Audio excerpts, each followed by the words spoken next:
Okay, let's talk about it. Because I got to talk about it. Because I just refuse to believe that one person is just as stupid.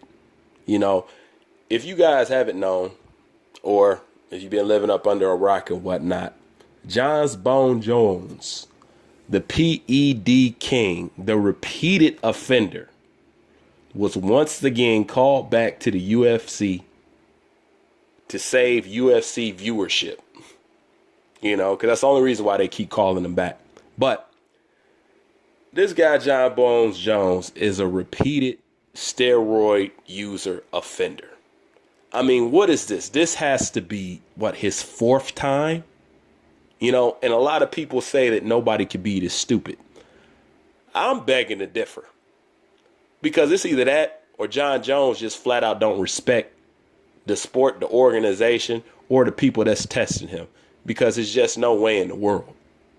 It's just no way in the world. But for those of you who don't know, Jon Jones, they found a anomaly in his blood test, you know, for his upcoming fight with Augustusson. And these anomalies, they do not have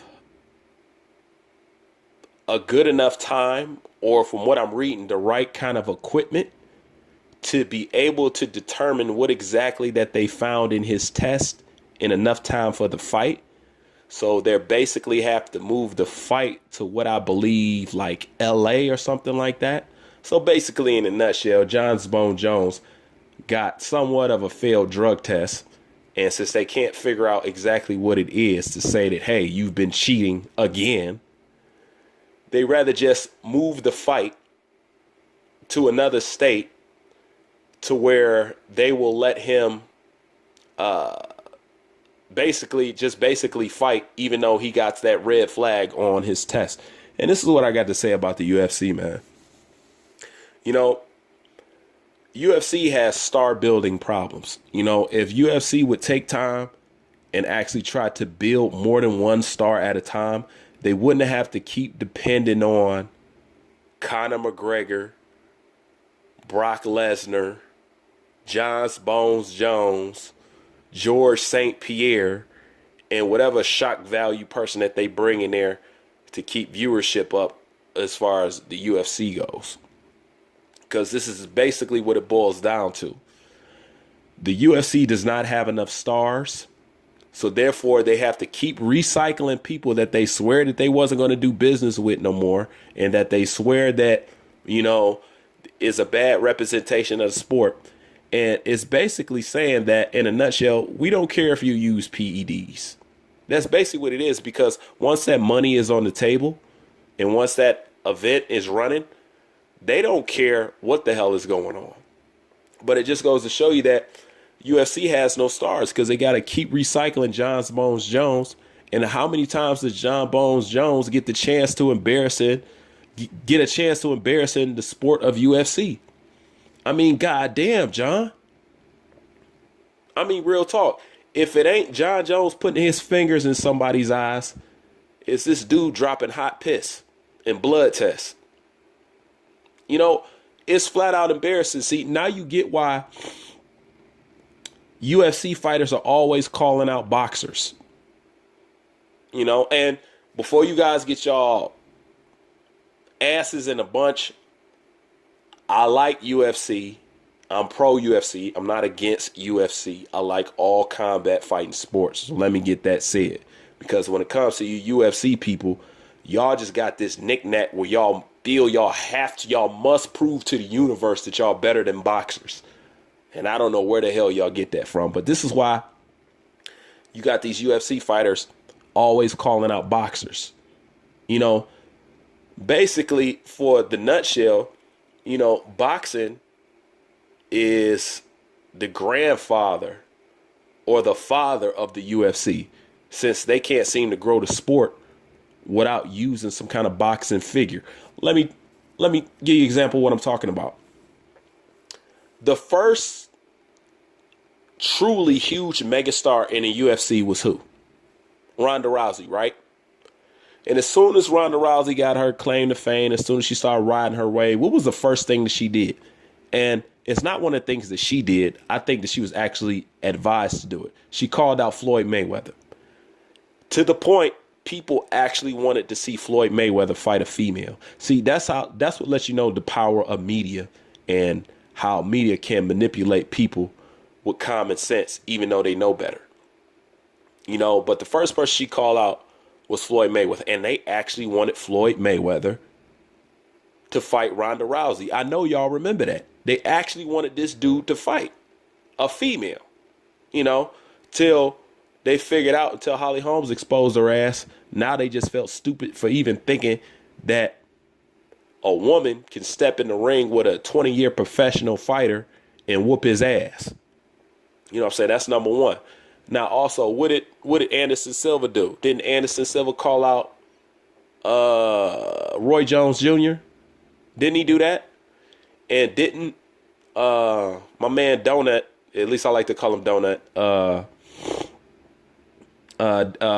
Daniel Cormier, didn't he call out Anthony Joshua? You know? And how come UFC events is always done on the same day as boxing events? You know, that's why I don't get to watch so much UFC, because they always put their shows on when boxing is putting their shows on. And if you're going to make me pick, I'm always going to choose boxing. But back to what I'm saying is that the reason why these guys call these boxers out and stuff like that is to help soak up some of the revenue and the attention from boxing. Just think about it. That biggest star, Conor McGregor, he had to come over to boxing, a place that he said was a half a fight and not a real fight, in order to get a real live, dignified payday that he deserves. He had to come over to boxing to get rich. He didn't get rich off UFC. I'm not saying he didn't make no money with UFC. I'm saying he didn't get rich off UFC. He had to come to boxing for that. But I bring that up to say that the reason why they do these tactics is because they have no stars. The reason why they keep recycling Jon Jones and keep letting him in there, even though he's failing these tests, is because they have nobody to push the sport forward. They need to focus on star building. You can't just keep riding on one guy. Conor's gone, okay? Conor ain't never coming back. He let you know everything that he was about. As soon as he got a taste of some money, his ass split. Don't want to put in no work no more, and it's a shame because he's too young in his career to even have a mentality like that. One thing I could say about Floyd, no matter how much money he made, he ain't never get lazy, and it wasn't never enough. You know what I'm saying? He just didn't make $100 million and say, "Oh fuck it, I'm gone." You know, but they're not building no stars, so therefore Jon Jones will always get this opportunity to step into the UFC and make the UFC look stupid once again.